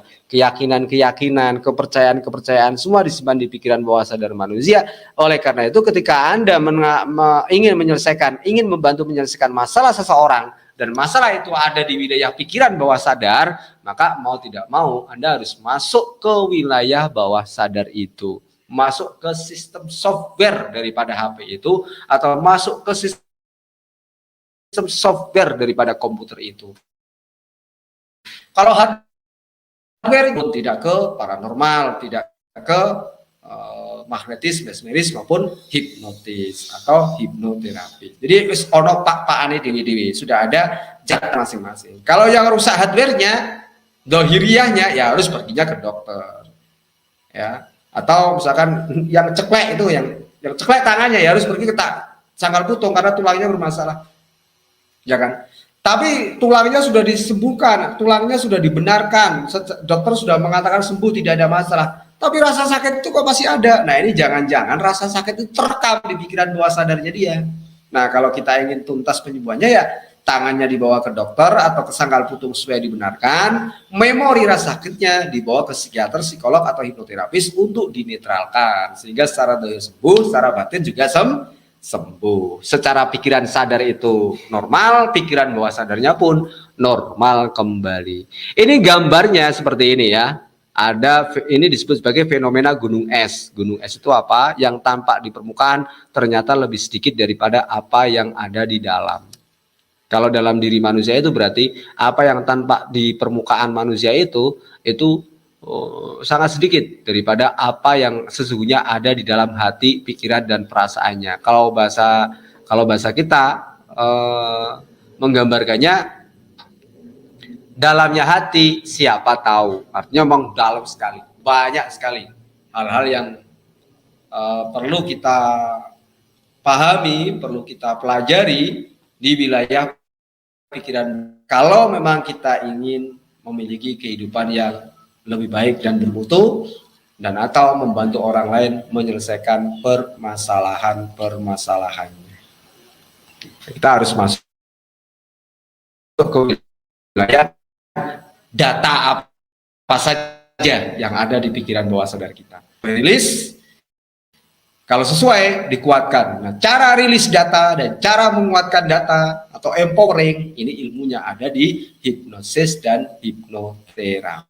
Secara garis besar, secara umumnya manusia memiliki dua pikiran dari sudut pandang hipnosis, pikiran sadar dan pikiran bawah sadar.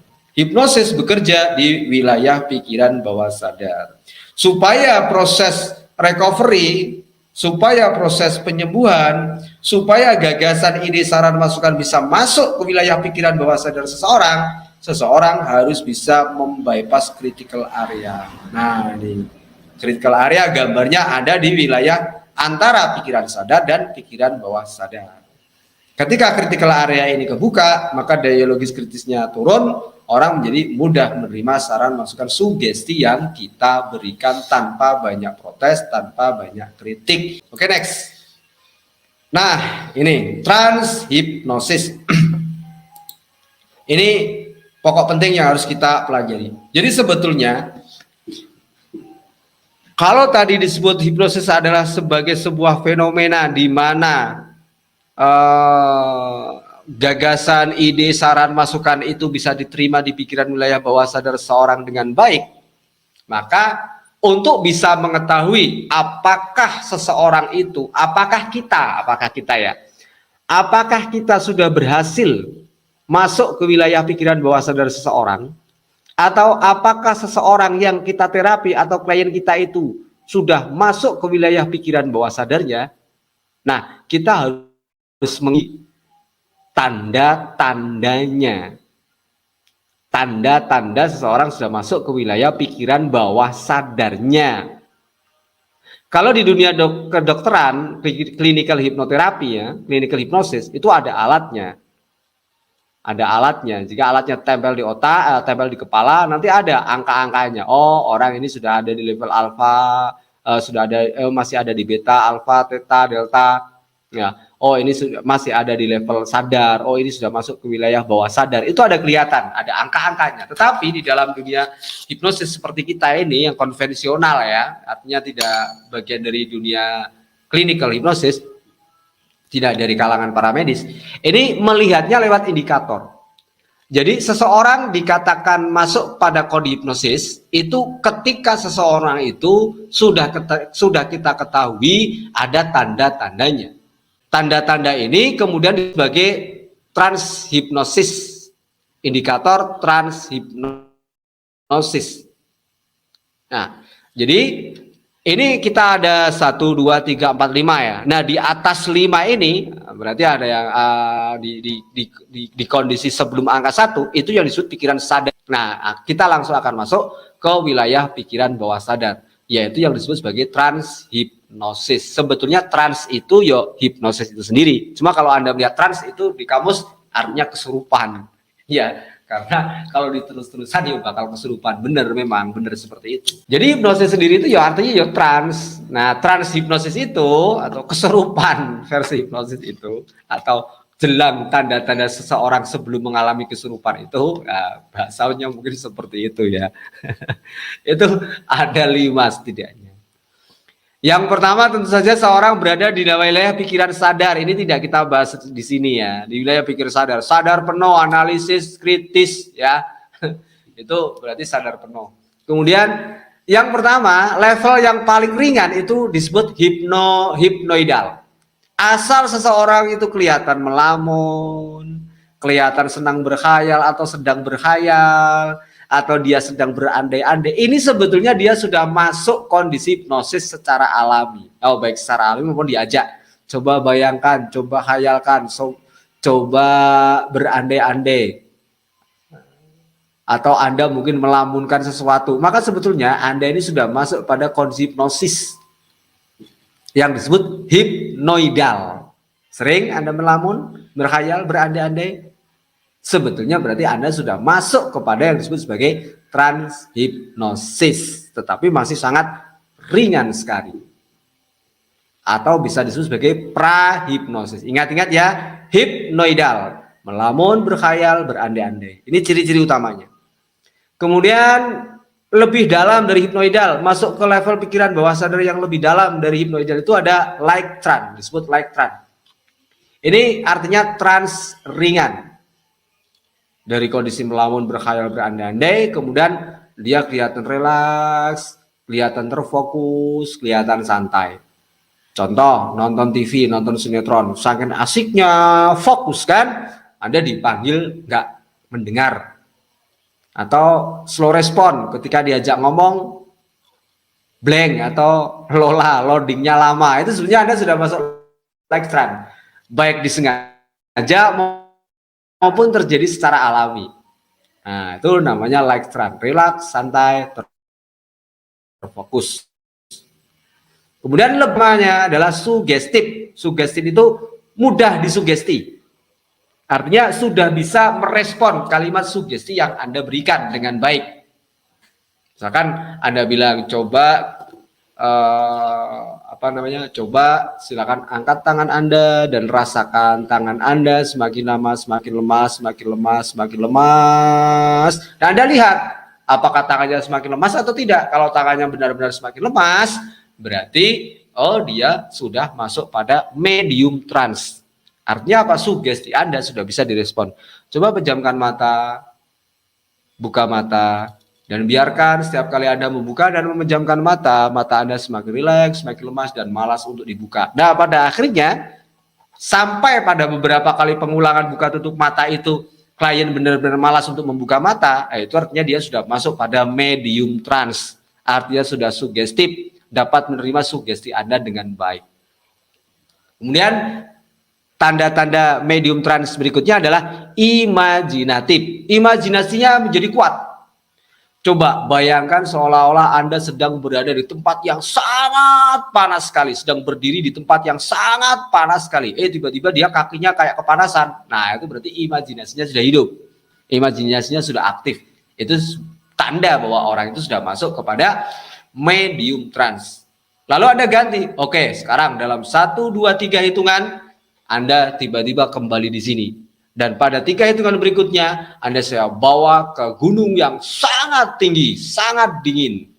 Kemudian Anda merasakan, Anda melihat klien Anda tiba-tiba merasa kedinginan. Nah, itu berarti klien Anda sudah sugestif dan masuk pada kondisi imajinatif. Ini berarti lebih dalam dari sugestif lagi, sudah imajinatif.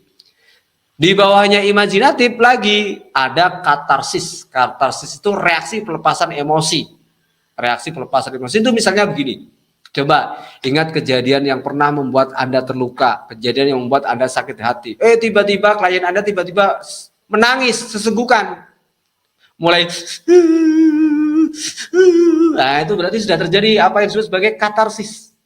Atau di tengah-tengah terapi Anda tidak memberikan sugesti apapun, Anda diam, misalkan dengan pola okultisme, magnetisme atau mesmerisme ya, Anda diam saja, hanya menyalurkan energi atau hanya mendoakan atau meruqyah dengan bacaan-bacaan Al-Quran. Tiba-tiba pasien Anda itu menangis, padahal tidak ada sugesti apa-apa, tidak Anda suruh bayangkan apa-apa, tapi tiba-tiba dia menangis. Nah, itu juga bagian dari reaksi katarsis. Jadi reaksi katarsis itu minimal ditandai dengan menangis, tersenyum, tertawa. Mulai berbeda dari adat kebiasaannya, dari sebelumnya.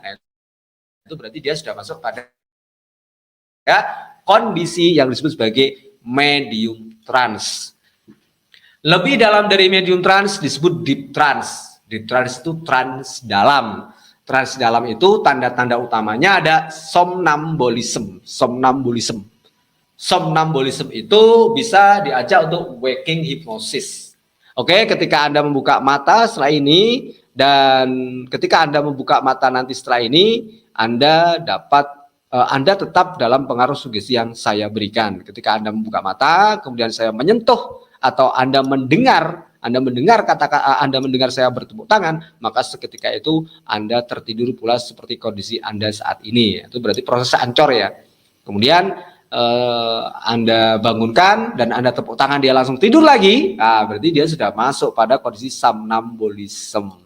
Somnambulism itu sebetulnya arti katanya itu diambil dari istilah untuk tidur berjalan, ngelindur. Nah, jadi kalau seseorang itu sudah tampak seperti orang yang ngelindur, ngigau, malam-malam tiba-tiba bangun ke kamar mandi, balik lagi ke kamar tidur tapi nggak terasa. Nah, itu kan somnambulism, itu gambaran awalnya seperti itu. Itu berarti dia sudah masuk kepada deep trance atau trance yang dalam.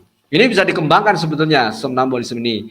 Kalau Anda bisa memainkan somnambulism ini, bisa membawa klien masuk pada kondisi somnambulism ini, sangat bagus sekali untuk proses mediumisasi. Ini harus somnambulism. Download energi, nyambat. Nah, orang-orang yang mengalami kesurupan atau apreaksi ini juga bagian dari deep trance atau proses somnambulism, maka sangat mudah untuk dipicu mengalami apreaksi atau kesurupan.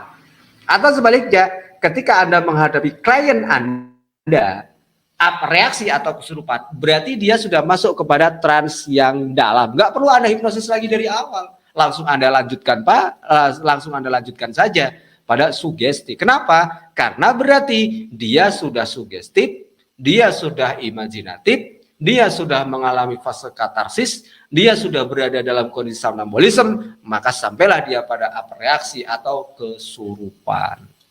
Jadi bagaimana cara menghipnosis orang yang kesurupan, Kiai? Jawaban saya, orang yang kesurupan tidak usah dihipnosis. Loh kenapa? Karena dia sudah terhipnosis pada waktu itu, sudah berada dalam kondisi hipnosis pada waktu itu. Terus gimana solusinya kayak menyembuhkannya? Yo tinggal lanjutkan, berikan sugesti. Ngapain repot-repot dari awal? Wong dia sudah masuk dalam. Masa sudah kesurupan? Oke, kamu fokus pada saya dan ikuti kata-kata saya, kamu lama-lama relax, berbagai santai, ya kesuwen gitu kan, dia sudah apreaksi kesurupan. Langsung saja mainkan, tepuk ya dengan salah satu teknik induksi. Nah, nanti akan kita pelajari teknik induksi ya. Lakukan salah satu teknik induksi untuk melanjutkan apreaksinya. Nah, bisa dipening langsung itu. Dipening langsung misalkan, kamu siapapun yang ada di dalam, kan gitu kan, ya kesurupan diajak ngomong ya. Itu nanti akan kita bahas lebih lanjut lagi. Intinya orang yang apreaksi atau kesurupan itu dia sudah berada dalam kondisi deep trance. Tidak perlu dituntut dari awal ya, sudah dalam itu tinggal diperdalam lagi dan lakukan sugesti atau tinggal sedikit diperdalam dan lakukan proses terapi atau disadarkan lah minimal. Kemudian ciri-ciri deep trance yang ketiga, ini yang ciri-ciri pokok ya, itu terjadi proses anestesi dan amnesia. Anestesi itu mati rasa. Nah, jadi Anda bisa tes. Kelihatan tangannya dingin ya, kemudian dicubit nggak terasa, atau Anda sugestikan ketika Anda tidak bisa merasakan cubitan tangan saya, atau Anda tidak bisa Anda merasakan mati rasa di bagian tubuh Anda yang tertentu. Nah, itu namanya anestesi, mati rasa. Dan terjadi juga amnesia. Amnesia itu lupa saat misalkan dites, lupa angka, lupa nama. Kalau sudah bisa dites anestesi amnesia, berarti dia sudah masuk pada kondisi deep trance. Trance yang dalam. Itu teman-teman ya. Anestesi dan amnesia. Kemudian ada satu lagi ini yang paling dalam sekali, disebutnya extreme deep trance. Extreme deep trance itu ciri-ciri utamanya terjadi proses yang disebut sebagai trance logic. Trance logic itu apa? Trance logic itu ada dua ciri-cirinya, profound somnambulism dan negative hallucination. Profound somnambulism itu ya itu tadi, ibarat kata lebih tinggi lagi daripada somnambulism. Apa yang dia pikirkan seolah-olah menjadi suatu kenyataan bagi dirinya. Bayangkan seolah-olah coba di depan kamu itu ada sungai, maka dia akan mengangkat kakinya akan ngangkat kainnya, akan ngangkat celananya karena merasa bahwa di depannya itu ada air supaya celananya nggak basah, padahal sebetulnya tidak ada. Itu berarti bagian dari profan somnambulisme tingkat tinggi sudah. Nah, kemudian negatif halusinasi ini ciri utamanya adalah menganggap sesuatu yang ada tidak ada. Ketika Anda membuka mata nanti, Anda tidak bisa melihat siapapun di depan Anda kecuali saya. Ketika dia membuka mata, dia tidak bisa melihat sesuatu apapun, yang dia lihat hanya kita yang ngomong. Itu berarti sudah terjadi negatif halusinasi. Negatif halusinasi itu sesuatu yang ada bisa dihilangkan sehingga tidak tampak. Nah, kebalikannya adalah positif imajinasi. Positif imajinasi itu sesuatu yang tidak ada dibuat seolah-olah ada dan nyata bagi dia.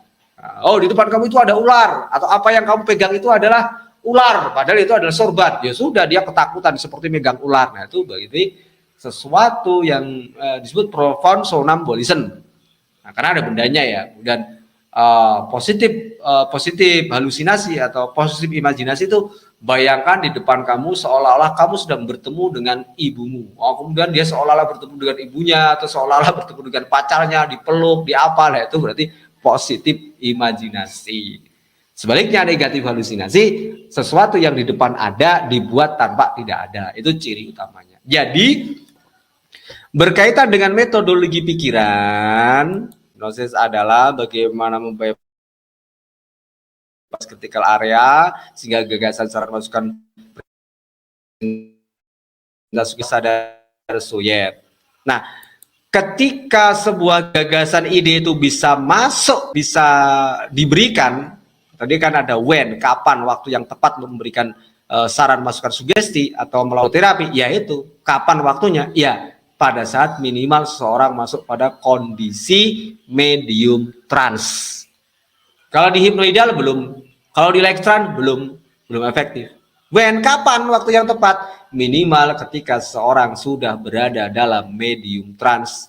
Disitulah baru sugesti-sugesti yang sifatnya terapeutik atau bernuansa terapi bisa efektif. Atau sugesti-sugesti yang berupa motivasi bisa efektif. Makanya ketika motivator itu, ketika Anda mendengar motivator, biasanya diajak kayak model renungan supaya nangis dulu, ya toh? Terus supaya diajak membayangkan hal-hal yang indah-indah, kelihatan senyum dah, kelihatan seneng dah. Dia tidak dihipnosis tidur dah, diajak ngobrol, diajak membayangkan. Nah, kalau diajak membayangkan sudah tampak senyum-senyum, berarti imajinasinya sudah masuk. Ya toh? Kemudian reaksi katarsisnya itu sudah mulai muncul, ada tangisan-tangisan kecil, ada seperti berabak, berlinang air mata, itu sudah bagian dari katarsis ya, luapan emosi yang keluar. Nah, itu berarti sudah katarsis. Nah, ini berarti sudah waktunya memberikan sugesti, ini sudah masuk. Walaupun tidak di 1, 2, 3 tidur. Kalau hipnomotivasi atau motivator menidurkan orang baru dimotivasi, itu namanya bukan hipnomotivasi, itu namanya hipnotidur ya, motivasi bukan tidur. Ya, jadi teman-teman yang kebetulan berpraktek sebagai hipnomotivasi, yang kebetulan dimintai tolong untuk memberikan motivasi kepada anak-anak santri ataupun siswa-siswa di sekolah, ya jangan mereka ditidurkan terus disugesti, enggak seperti itu polanya. Ya motivasi ya itu di ciri-cirinya ajak mainkan imajinasinya, munculkan reaksi katarsisnya, baru beri sugesti. Nggak perlu di 1, 2, 3 tidur. Gitu. Yang 1, 2, 3 tidur itu hiburan. Kalau yang memberikan sugesti tertidur, itu hipnoterapi, bukan motivasi lagi. Ya, jadi mengetahui tentang tren hipnosis ini sangat penting ketika Anda ingin nantinya praktek hipnosis hipnoterapi Anda lebih efektif dan efisien dan minimal kegagalan. Pastikan, dan minim kegagalan, dan pastikan Anda memberikan sugesti itu minimal ketika klien berada dalam kondisi medium trans. Bila dalam kondisi deep trans itu tentu lebih baik. Apabila berada di dalam kondisi extreme deep trans ya, yang kelima itu tentu akan lebih baik lagi. Bagaimana caranya membawa seseorang masuk pada kondisi-kondisi ini? Nanti ada namanya teknik induksi. Oke, kita lanjut. Nah, sekarang kita masuk pada formal hipnosis. Nah, formal hipnosis ini apa sih maksudnya? Formal hipnosis adalah proses melakukan proses hipnosis sesuai dengan urutan. Ini disebut formal hipnosis, itu adalah proses melakukan hipnosis sesuai dengan urutan-urutan yang baku. Jadi ada urutan-urutan baku dalam praktek hipnosis. Ketika kita melakukan proses hipnosis itu sesuai dengan urutan, maka itu disebut sebagai formal hipnosis. Apa saja urutannya? Yang pertama ada proses pre-talk. Pre-talk itu ada proses bangun koneksi. Koneksi itu Anda supaya nyaman, kita gambarkan kan, nyaman dengan pasiennya. Ya, basa-basi dari mana, siapa, dari mana, dengan siapa, dari mana, ada keperluan apa, itu kan bagian dari. Kemudian kita menentukan strategi. Setelah kita ngobrol panjang lebar, oh masalahnya seputar ini, oh berarti nanti strateginya ini. Nah, ini berarti proses pre-talk. Nah, atau ketika mungkin sudah pernah dilakukan ini, sudah pernah ngobrol tentang masalahnya, kita diam-diam sudah menentukan strateginya. Nah, kita tinggal lanjutkan saja ini proses pra-induksi atau hypnotic training. Dilatih ya, yang dimaksud pra-induksi atau hypnotic training ini adalah latihan. Latihan apa? Latihan masuk pada kondisi hipnosis. Nah, ini nanti ada beberapa latihannya. Ada latihan fokus, ada latihan relax. Ya, ini bagian dari formal hipnosis yang pertama, pre-talk. Jadi untuk disebut formal hipnosis apabila kita melakukan hipnosisnya dengan menggunakan urutan-urutan yang baku, yang standar nasional, internasional. Ada 5 urutan. Pre-talk, induksi, deepening, sugesti, dan terminasi. Supaya lebih jelas nanti bisa lihat materi videonya, video materinya di link yang sudah kita bagikan ya di grup WA kelas pembelajaran kita.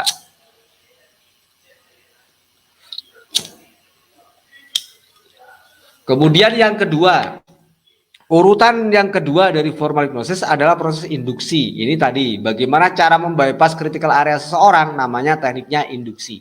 Ya, yaitu membawa seseorang masuk pada kondisi hipnosis. Induksi ini ada yang kita biarkan saja sehingga terjadi secara alami, bisa kita biarin saja supaya terjadi secara alami. Contoh, ya, diajak nonton wayang sampai jenuh, diajak joget-joget sampai itu kan terjadi secara alami. Setelah joget-joget, setelah kelihatan gembira, baru kita masukkan sugesti. Bisa juga kita ajak refreshing ke tempat-tempat wisata ketika dia sudah merasa gembira, bahagia, lepas semua beban. Nah, itu sebenarnya critical area-nya sudah terbuka. Atau secara alami itu kita kasih aja uang 100.000. Ini ada bonus untuk kamu sayang. Itu udah kasih uang 100.000 jumlahnya 10 lembar. Itu namanya hipnosis secara alami. Orangnya itu terima kasih. Nah, begitu terima kasih itu pas menurut dengan sampean. Gagasan, ide, masukan apapun yang sampean sampaikan kepada si istri itu pasti diterima. Karena apa? Wis oleh opah. Itu terjadi secara alami. Ada juga induksi nanti yang akan kita pelajari di sini adalah kita menggunakan teknik-teknik induksi. Kan tentu saja kita mau memberikan terapi kan tidak mungkin ya menunggu terjadinya kondisi hipnosis secara alami kan tidak mungkin. Nah, untuk mempercepat itu kita bisa melakukannya dengan teknik-teknik induksi. Tujuannya apa? Membawa klien masuk pada kondisi hipnosis. Nah, setelah proses induksi nanti ada proses namanya deepening, memperdalam level hipnosis orang. Memperdalam dari mana? Kita lihat di slide sebelumnya. Dari sadar ke wilayah bawah sadar. Kalau sudah masuk ke wilayah bawah sadar, kalau sudah sampai di hipnoidal, dibawa lebih dalam ke Lekstrand. Kalau sudah ada di Lekstrand, dibawa lebih dalam lagi, di deepening istilahnya, sampai ke medium trance. Nah, di sini kita bisa lakukan sugesti yang sifatnya terapi. Untuk beberapa kasus tertentu, medium trance tidak cukup, maka kita perdalam lagi sampai deep trance. Untuk beberapa kasus tertentu, deep trance ini tidak cukup, ya kita bawa lagi sampai extreme deep trance. Baru sampai extreme deep trance kita berikan terapi. Jadi ke level apa kita mau membawa klien ditentukan oleh seberat apa masalahnya, apa masalah yang dihadapi, sebesar apa masalahnya, teknik apa yang akan kita gunakan. Ini nanti menentukan apakah cukup di hipnoidal saja, diajak ngobrol santai saja baru kita masukkan sugesti, ataukah ini harus masuk ke light trance, atau ini harus masuk ke medium trance, ini deep trance, atau harus ke extreme deep trance. Nah, ini lihat nanti apa kasusnya. dan teknik apa yang akan kita gunakan. Nah, teknik untuk membawa seorang masuk pada kondisi hipnosis yang lebih dalam disebutnya tekniknya namanya deepening, yaitu memperdalam level hipnosis. Ada standar teknik, ya. Standar teknik deepening ada menggunakan angka-angka, nanti akan kita pelajari ya. Ada menggunakan angka-angka, ada menggunakan teknik-teknik yang lain, nanti akan kita pelajari di sana. Kalau kita sudah masuk pada basic ya. Kemudian yang utama dari teknik deepening ini adalah membuat semakin lebih. Misalkan sudah nangis ya, biarkan diri Anda menangis semakin keras lagi. Kalau sudah tersenyum semakin tersenyum semakin lebar lagi. Kalau tertawa semakin keras lagi. Kalau kaku semakin kaku. Kalau rileks semakin rileks, semakin santai. Pokoknya asal sudah masuk pada kondisi hipnosis dengan teknik induksi, kemudian Anda kasih dia supaya lebih dari semakin, berarti Anda sudah melakukan proses deepening. Nah, sugesti ini apa artinya? Sugesti ini artinya terapi pikiran. Di sini nanti kita akan mempelajari tentang tool dan teknik sugesti. Ini nanti akan kita bahas di basic hipnoterapi secara khusus ya, secara terpisah. Ini di fundamental ini kita membahas tentang pengetahuan di hipnoterapi secara umum sebagai dasar sebelum kita memperdalam lagi di basic hipnoterapi. Nanti kalau sudah menguasai basic hipnoterapi, baru kita perdalam lagi sampai di level advance hipnoterapi. Kalau sudah di advance mahir, kita perluas lagi. Nah, kita perluas lagi. Tadi pening pengetahuan hipnosisnya menjadi supaya menjadi hipnoterapis profesional. Kalau sudah profesional, diarahkan dibimbing supaya menjadi instruktur di bidang hipnosis hipnoterapi. Di sugesti ini artinya terapi pikiran. Di sini ada beberapa alat dan teknik yang akan kita kembangkan.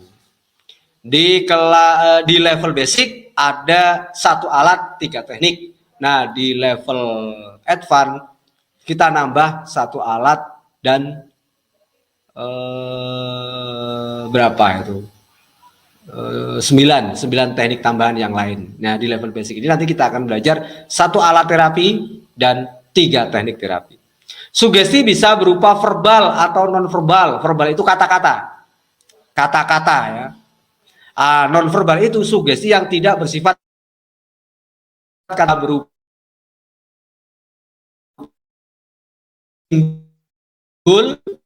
bisa berupa bahasa tubuh ya. Contoh, kamu harus takut kepada saya, itu berarti bahasa verbal.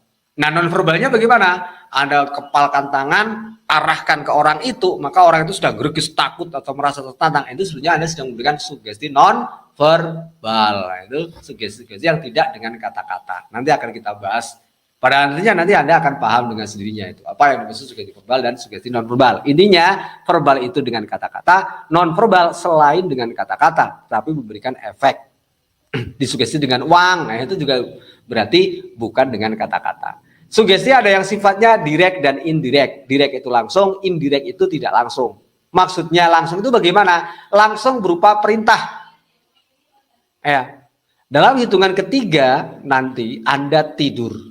1, 2, 3. Tidur sekarang. Nah, itu berarti sifatnya direct, perintah langsung. Indirect ini berarti sifatnya terselubung. Sifatnya permisif, tidak berupa perintah langsung.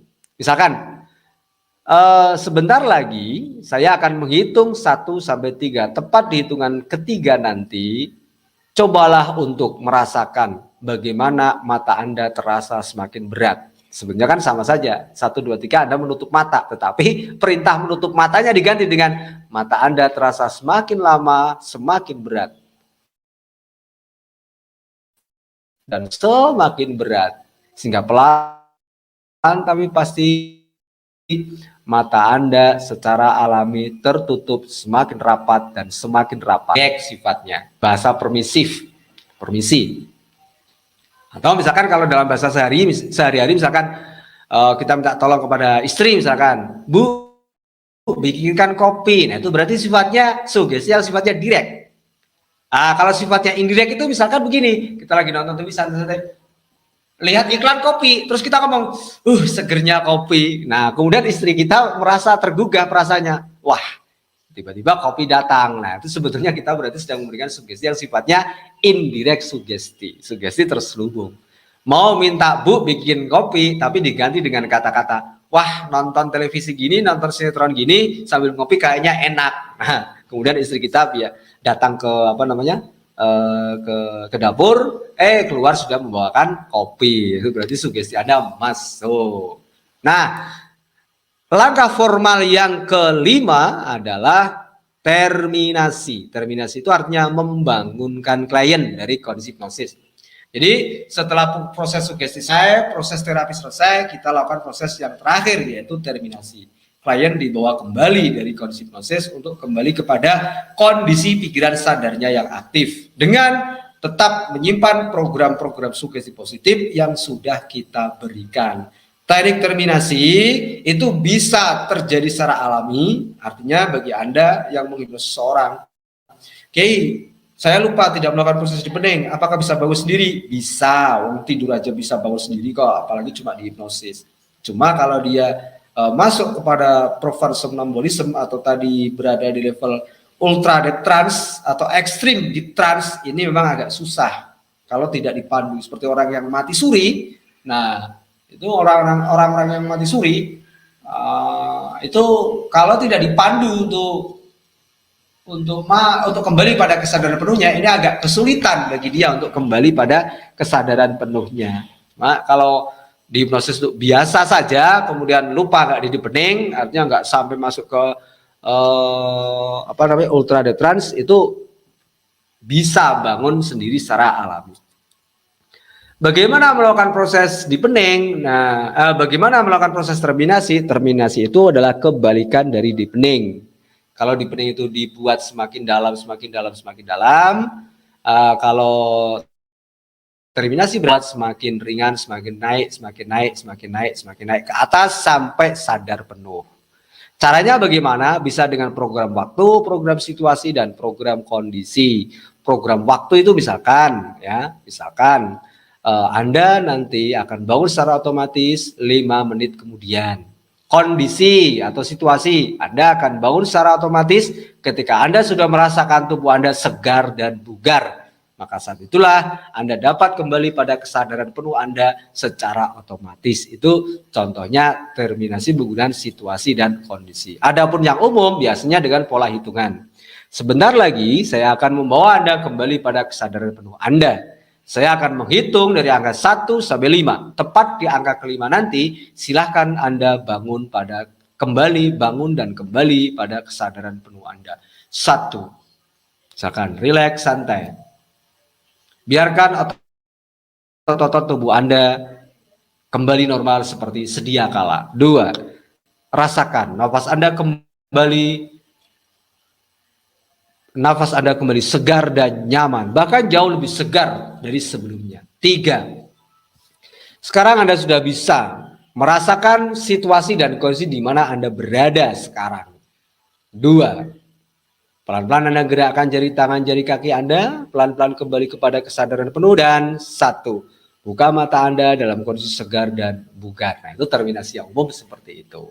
Jadi, formal hipnosis adalah hipnosis yang dilakukan dengan menerapkan pola-pola tertentu, ya, sesuai dengan urutan-urutan tertentu. Urutan-urutannya ada 5, yaitu pre-talk, induksi, deepening, sugesti, dan terminasi. Silakan buka video materi pembelajaran kelas kita dan dapatkan pemahaman yang lebih luas dan contoh-contohnya di sana. Dan sekarang informal hipnosis. Kalau tadi ada proses formal hipnosis, nah ini yang ke-6 ini ada yang namanya informal hipnosis. Informal hipnosis adalah proses hipnosis yang tidak menggunakan urutan baku. Karena tidak menggunakan baku, ini disebutnya sebagai sebuah proses hipnosis informal.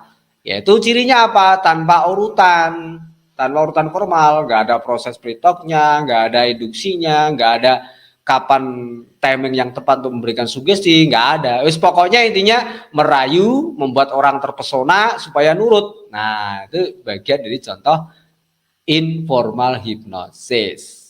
Merayu merayu, mempesona, gelembuk supaya nurut. Nah, itu contohnya ya, informal hipnosis.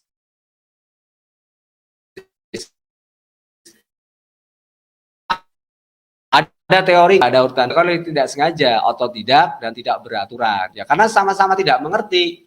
Yang diajak ngobrol juga nggak tahu kalau dia sedang hipnosis, ya. Yang ngajak ngobrol juga nggak tahu kalau sebetulnya dia sedang mempraktekkan hipnosis. Nah, hipnosis otodidak, tidak beraturan, ya kan? Nah, dan ada juga yang disengaja. Jadi pada prosesnya informal hipnosis ini kadang dilakukan disengaja. Kalau disengaja berarti pastinya dilakukan oleh orang-orang yang benar-benar ahli. Sehingga dia bisa menghipnosis seorang, sesungguhnya yo ada urutannya, ada pretoknya, ada terminasi, ada pretoknya, ada sugestinya, ada terminasinya, ada deepeningnya. Tapi orang nggak menyadari kalau dia itu dihipnosis. Bahasanya sudah dirubah. Nah ini pola hipnoticing, hipnolearning, hipnobirthing, hipnoparenting, hipnoselling, semuanya nih bagian dari informal hipnosis. Tapi dilakukan dengan sengaja. Makanya dia nggak menawarkan barang sebelum dia bisa memastikan orang yang ditawari pasti menerima, nggak akan. Karena ada tolak ukurnya. Oh, saham saya baru pada level induksi ini, walaupun induksinya ya tentu berbeda ya, tidak 1, 2, 3 tidur kan. Nah, oh ini baru tak dipening, belum waktunya diberikan sugesti untuk membeli sesuatu. Jadi tolak ukurnya jelas. Kalau ditawarkan sekarang, aku sudah tahu ini kalau ditawarkan pasti ditolak. Tapi gimana lagi? Ya, aku presentasi kita ya walaupun belum selesai akan dibeli sebetulnya. Kenapa? Ya karena kita belum masuk pada sesi yang sugesti, kita baru masuk pada tahap deepening, cuma sudah kehabisan waktu. Nah, itu kan ahli, dia ada tolak ukurnya. Nah, pastinya dilakukan dengan pola-pola terselubung, pretoknya nggak kentara, preinduksinya nggak kentara, proses induksinya juga nggak kelihatan, nggak ada induksi seperti 1, 2 tidur, membuka mata, menutup, nggak ada seperti itu. Kemudian deepeningnya juga sangat halus dan lembut, menggunakan bahasa-bahasa yang halus, permisif sekali. Kemudian sugestinya apalagi, proses terminasinya disebutnya closing, nah, itu sehingga terjadi kontrak pembelian itu juga sangat lembut sekali. Nah, itu informal hipnosis ya. Ini proses yang dilakukan secara tanpa menggunakan urutan-urutan yang formal. Intinya gimana merayu pesona, ini berarti benar-benar tanpa aturan, memang benar-benar baik pelaku maupun yang dihipnosis itu tidak mengerti tentang hipnosis. Ada kalanya tidak disengaja, terjadi karena atau tidak beraturan, tidak disengaja, sama-sama tidak tahu ya. Kemudian ada kalanya memang disengaja dilakukan. Nah kalau disengaja dilakukan itu biasanya dilakukan oleh orang-orang yang benar-benar sudah menguasai ahli di bidang ilmu hipnosis hipnoterapi ini.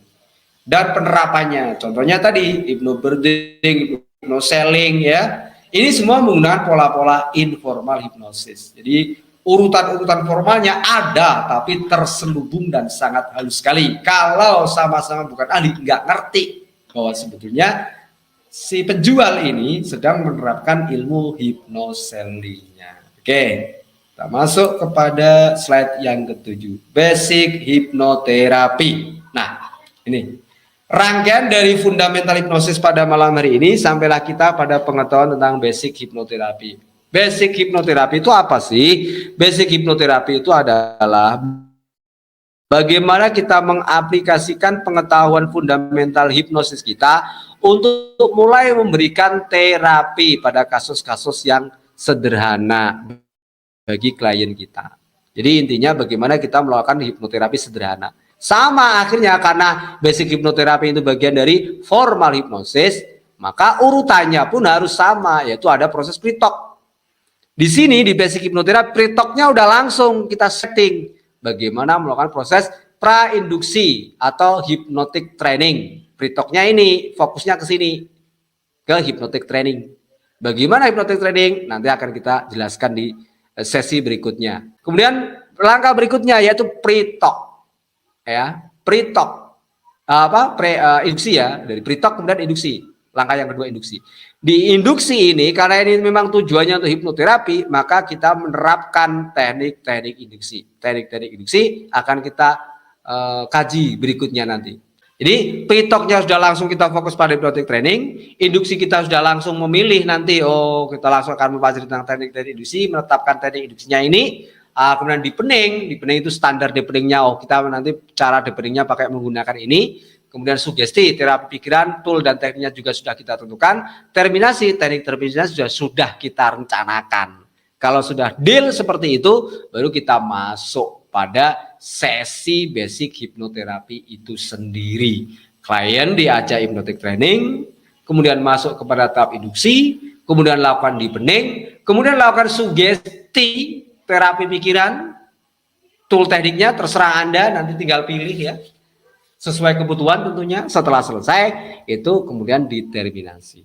Dengan kata lain, basic hipnoterapi adalah bagaimana kita melakukan proses hipnoterapi untuk kasus-kasus sederhana dengan memanfaatkan pengetahuan yang masih sangat minim. Yang penting bagaimana kita bisa melakukan free talk, kemudian kita menggunakan 1-2 teknik induksi, kemudian kita menggunakan teknik deepening sederhana mungkin, kemudian kita memberikan terapi langsung, dan kemudian mengakhirinya dengan terminasi. Itulah basic hipnoterapi.